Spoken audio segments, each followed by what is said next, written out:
as free as the wind blows. Johnny, we've been down this track before. What irks you about secrecy in government? What irks me, Johnny? What irks me is secrecy in government. What? With everything? Yeah, the whole bloody lot. Can you think of one thing, realistically, of what they should be hiding from us and why they're hiding it from us? I've got a feeling. Johnny, they've got to have some privacy, don't they? Haven't they got to be able to talk in private? To work things out for us? We got this thing called the caucus, where the big knobs from the government, the politicians, they all get together and they hold this very important meeting. But what's said in caucus is not available for the public. Yeah, it's not said and everyone's held to secrecy. I mean, what the fucking hell are they talking about? The weather? So you're saying everything they talk about should be made public? They are talking about things that affect you and me and everybody else who bloody voted for them. They're talking about that. The reality that you live in and that I live in is a highly curated one, and one that is presented to us in order to continue to advance the interests of the powerful and to mask great tracts of reality. Yeah, Johnny, run through your mind what actually they're keeping secret. Right, yeah. Some deals they're making with big corporations? Yeah.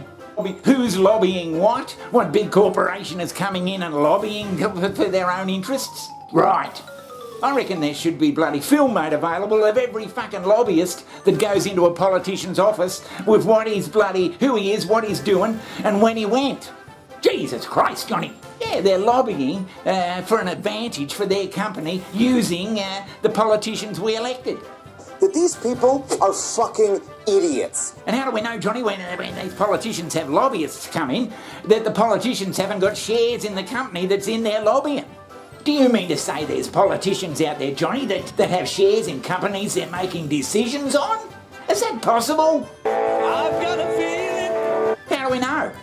And they have been the entire time. I mean, does that sound pretty open for bloody corruption? Right, yeah.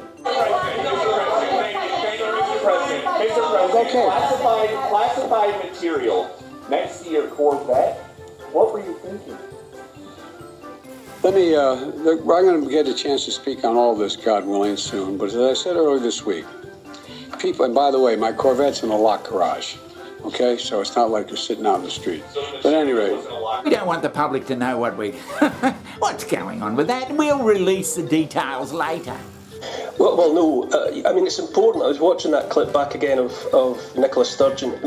What she really means is that it's an outrage that anybody would think to challenge her. And she thinks it's she, in her opinion, anyone that gets in her face and says no is just outrageous, and that it's untenable for her. It's unimaginable for her that she would be challenged in her position as First Minister. Well, if it's a true democracy, which I don't think exists anymore anyway, but if it was a true democracy, Johnny, we'd be privy, that's a good word, privy, we'd be privy to every bloody thing that was being discussed. You have a memory that expands beyond the last couple of months, and you haven't been bludgeoned into amnesia by a media that wants you dumb, idiotic, spellbound and hypnotised. Now, according to British media reports, UK Prime Minister Rishi Sunak is poised to make a gas deal announcement with the United States after the COP27 climate summit. Just pause for a moment to draw attention to the fact that you can only find this news on the Indian internet. They have to be dragged kicking and screaming half the time to be releasing details of this, that or whatever. You've got to get freedom of information bloody legislation to ask for any particular papers or what happened in any particular meeting. You've got to go through all this rigmarole. Guest in our new studio space, Matt Kennard, is a journalist and author, founder of Declassified UK, and we now know subject of GCHQ investigations because of the amount of clarity and truth. Matt, thanks for joining us on the show. Thanks for having me. Your book, How Corporations Overthrew Democracy, is coming out next year, and I suppose the title suggests, mate, that you're talking about how the influence of corporations through lobbying and the funding of the political process has reached the sort of saturation point. Yeah, it seems like there's this great big chasm, Johnny, between what politicians want to tell us and what they actually tell us. It's coming over about 100 years. I mean, they treat us like the enemy. The enemy? Yeah, we're some sort of enemy. Johnny, are you saying that politicians out there think that their constituents are some sort of enemy? Yeah, that's what I'm saying. It's bloody obvious. Well, they do treat us a bit like that now you come to mention it. Remember, you do not have to say, I do, to be married. I mean, Johnny, we'd be better off having some sort of robot or AI intelligence being our politicians. Jesus Christ, Johnny. But Johnny, you can't stand this AI bloody bullshit. What's come over you? Yeah, well, they couldn't be much worse, could they? Well, you're probably right. They do treat us like shit and don't give us the full story ever. We've already got a bunch of people in there who don't do what their constituents want. Yeah. They're open to corruption. That's right. They're elected to represent their constituents in their little area. Is that possible? And they don't even do that. I mean, a robot could do better. Right, yeah. I mean, we could program the AI or the robots or whatever to not be corrupt.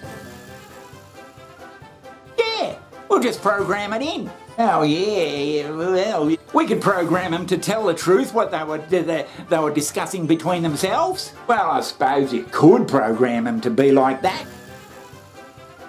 It'd do away with all this fucking political bullshit we've been putting up with for bloody centuries. But Johnny, what if they become self-aware and take over the bloody joint?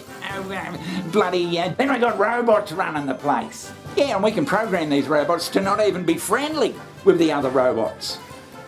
Centralised sovereignty, that there was some advantage for ordinary people in being governed by out-of-touch leaders. Rigby from Sky. Thank you. Prime Minister, look, we know to expect a reassuring performance from you, but in the real world, you can't get a train, you can't get a doctor's appointment, nurses are going to food banks, and when you do dial 999, you can't be sure that an ambulance is going to get there in time to save your loved one. That's the reality of Britain in 2023. And now you're here giving people more promises about how you might change the country that they've heard many times before during 13 years of Conservative rule. My question really is, why should the public believe you're any different to any of your predecessors? I think the country have seen me perform in the job before. So you're saying everything they talk about should be made public?